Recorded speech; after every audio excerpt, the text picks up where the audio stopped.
Et salut les amis, on se retrouve pour une première vidéo tutoriel comment installer VirtualBox et mettre une machine virtuelle dessus.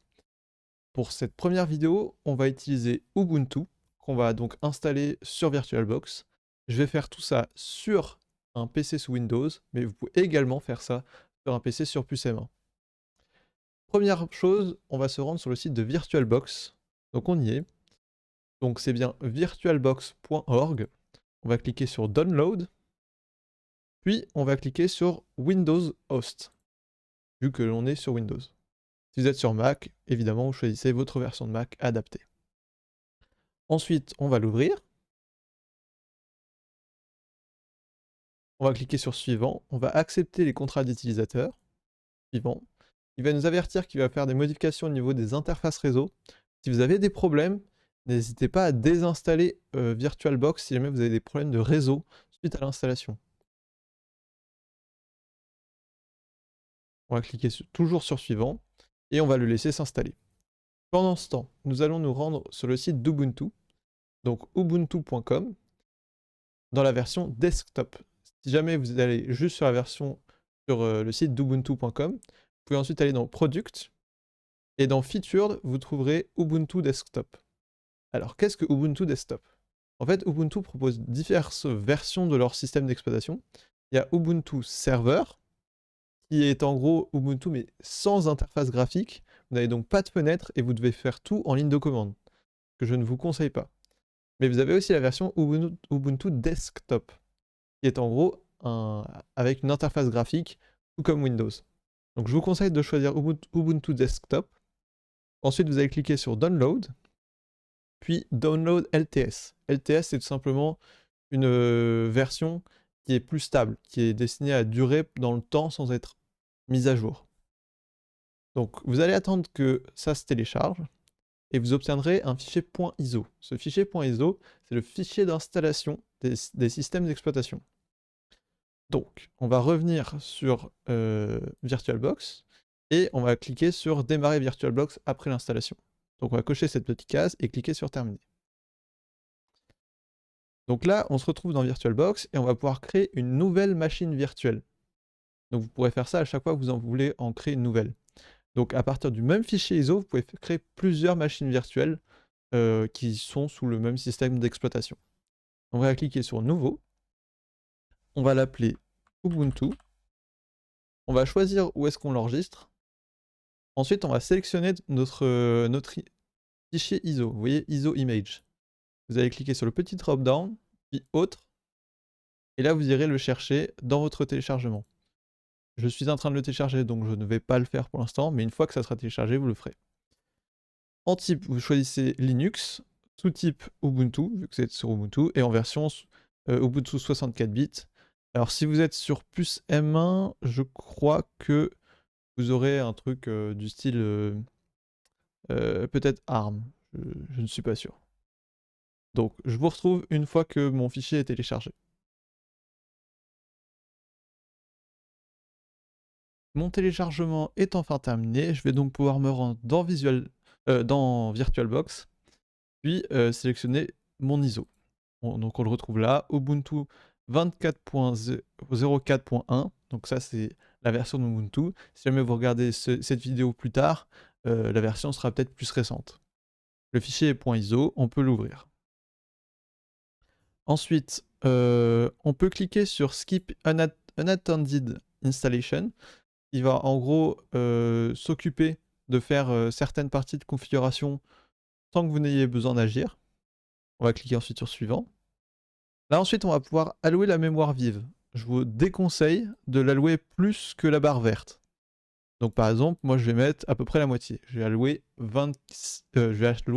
16 Go de mémoire. Ensuite, dans Processeur, on va pouvoir choisir combien de cœurs de notre processeur on alloue. Si jamais vous ne vous y connaissez pas, ce n'est pas grave. Vous pouvez mettre ce que vous voulez, tant que c'est, enfin le plus haut, tant qu'on est toujours dans la barre verte. Là, je vais allouer 7 cœurs. Enable EFI, on n'a pas spécialement besoin de l'activer. On va cliquer sur Suivant. Ensuite, on va pouvoir créer notre disque dur virtuel. Ce qu'il faut savoir, c'est que ce disque va s'agrandir tout seul. Vous n'avez donc pas besoin d'allouer énormément de place. Vous pourrez l'augmenter plus tard, ça va s'augmenter tout seul. Là, 25 Go, c'est parfait, vous n'êtes pas obligé de mettre plus. Et si jamais vous êtes vraiment très ric-rac, vous pouvez essayer de mettre moins, mais je vous le déconseille. On va cliquer sur suivant, et on va ensuite cliquer sur finish. On va pouvoir ensuite démarrer la machine virtuelle. On va attendre un petit peu le temps que ça se lance. Normalement, vous allez arriver sur, sur ce menu-là, qui est donc le menu Grub. Le menu Grub, il va s'occuper de vous aider à installer Linux. En soi, Grub, si vous l'installez sur une vraie machine, il va vous permettre de faire ce qu'on appelle des dual boot, c'est-à-dire d'avoir 2 systèmes d'exploitation sur votre PC et de pouvoir sélectionner quel système d'exploitation vous voulez lancer. Sauf que nous, là, ça nous permet juste d'installer Ubuntu. Donc on va faire entrer sur la première option, puis on va attendre que ça se lance. Je vous laisse en temps réel afin que vous puissiez voir combien de temps à peu près ça prend. Parce que si jamais vous avez un problème et que ça se met à prendre énormément de temps, au moins vous savez que c'est un problème et qu'il faut peut-être relancer l'installation. Donc Ubuntu s'est lancé, enfin l'installateur d'Ubuntu s'est lancé, et on va attendre qu'il charge un petit peu. On va pouvoir choisir notre langue, donc moi je vais choisir en français. On va pouvoir cliquer sur suivant. Bon, ça, on s'en fiche un petit peu. Si vous avez des besoins d'accessibilité parce que vous êtes une personne handicapée, n'hésitez pas à jouer avec les paramètres. Ensuite, on va pouvoir choisir la disposition de notre clavier. Moi, je vais choisir français. Vous pouvez tester ici votre clavier. On va cliquer sur suivant. Moi, je vais choisir de ne pas me connecter à Internet. Vous pouvez le choisir de vous connecter si vous voulez. Il va vous proposer d'installer d'autres logiciels si vous le souhaitez. Comme ça, vous n'avez pas besoin de vous embêter. On va cliquer sur suivant et on va pouvoir cliquer sur installer Ubuntu. On va choisir une installation interactive par défaut. Je vous recommande de cliquer installer des logiciels tiers pour le support matériel et Wi-Fi. Sauf si vous êtes vraiment très fan du librisme et des outils open source, je vous conseille plutôt de le cocher. Vous aurez moins de problèmes de compatibilité. Et ensuite, vous pouvez aussi choisir la prise en charge de formats multimédia supplémentaires. Moi, je ne vais pas le choisir. On va cliquer sur suivant. Et donc là, ça va être très important. Je vous conseille de choisir effacer le disque et installer Ubuntu. Si sur votre disque virtuel, vous avez des choses importantes de sauvegarder, faites très attention à ce que vous avez sélectionné. Ça va supprimer tout le disque. Ça ne sera pas récupérable. Si jamais vous êtes sûr que sur votre disque il n'y a rien, vous pouvez sélectionner cette option-là et cliquer sur suivant. Normalement, vous êtes sur une machine virtuelle, généralement sur votre disque virtuel, vous n'avez rien dessus. Si vous venez de le créer comme en suivant ce tutoriel, normalement c'est bon. Ensuite, vous allez pouvoir créer votre compte local. Attention, ce n'est pas comme sur Windows, vous n'êtes pas forcé d'avoir un compte en ligne. Ici, c'est bien un compte local. On va l'appeler Volko. On va pouvoir lui mettre un mot de passe. Il me demande un mot de passe un peu plus élaboré. On va taper le bon mot de passe. Ah, c'est bon. Donc, ensuite, on va pouvoir cliquer sur suivant. Ensuite, on va pouvoir choisir notre fuseau horaire. Moi, je vais choisir celui de Paris. On va cliquer sur suivant. On vérifie que nos choix sont bons. Attention, là, quand vous allez cliquer sur installer, ça va supprimer votre disque. Faites très attention. On va cliquer sur installer. Et ensuite, il va se mettre à installer Ubuntu. Donc, ce qu'il va faire, c'est qu'il va supprimer votre disque et il va petit à petit mettre les fichiers d'Ubuntu dans votre disque virtuel, attention, afin d'installer Ubuntu, puis votre ordinateur enfin votre machine virtuelle, pardon, va redémarrer et normalement on devrait s'ouvrir sur Ubuntu. Je vous retrouve quand c'est terminé. À toutes.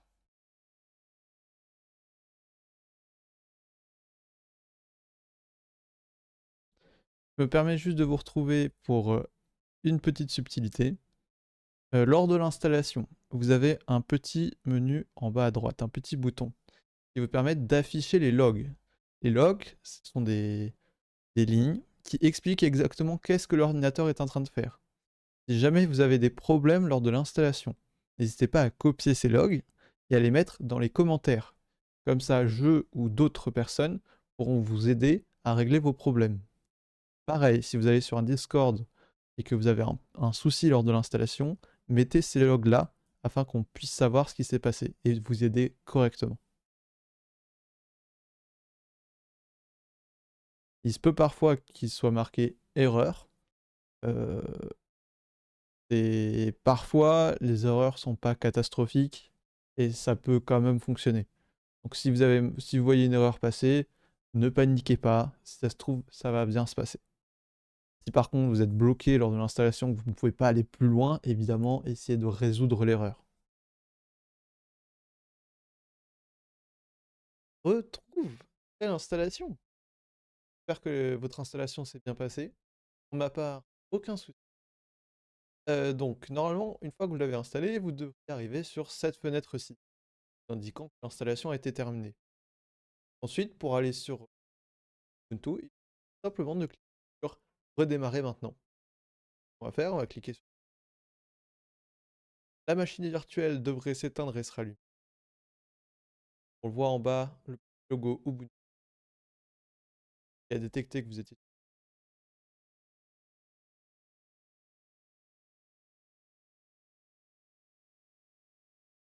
Ensuite, vous devez simplement cliquer que dans une installation classique, vous avez USB de stockage et donc on vous demande de la retirer. Là, vu que c'est une installation virtuelle, vous n'en avez pas. Vous avez juste besoin de cliquer. Là, le- la machine virtuelle a redémarré. Ça relance donc. Ça y est, normalement, on devrait arriver sur le vrai Ubuntu.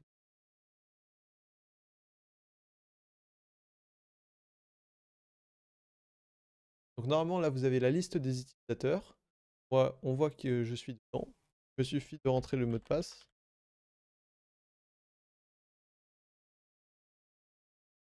Si jamais vous êtes trompé de mot de passe, vous devez réinstaller malheureusement la machine virtuelle. Et encryptée, vous ne pourrez pas accéder à. Ne vous trompez pas dans votre mot de passe. Donc la première fois que vous vous connecterez, vous aurez un petit sur vous n'êtes pas obligé de pas forcément faire. Vous êtes un utilisateur classique. Ensuite, vous pouvez choisir de partager. Et ensuite, ça va vous proposer des applications. Installer des applications. Il vous suffit d'aller sur le centre d'application. Et vous pouvez chercher l'application que vous souhaitez. Par exemple, c'est Visual Studio Code. Et donc, on le retrouve ici. Vous avez juste à cliquer. Une des fonctionnalités intéressantes de la machine virtuelle est que vous pouvez mettre en éteindre complètement. Et donc, revenez, votre machine revient exactement à l'état dans lequel. Et donc, vous pouvez faire ça, par exemple, sur des téléchargements ou des installations et des gros logiciels. Là, il vous suffit de fermer. Ça va vous demander ce que vous voulez vraiment faire.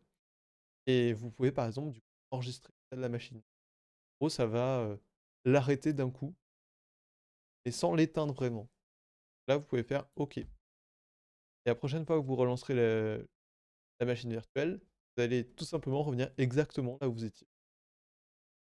Là, on voit, il est en train de sauvegarder l'état de la machine. Et c'est bon. J'espère que ça vous a plu.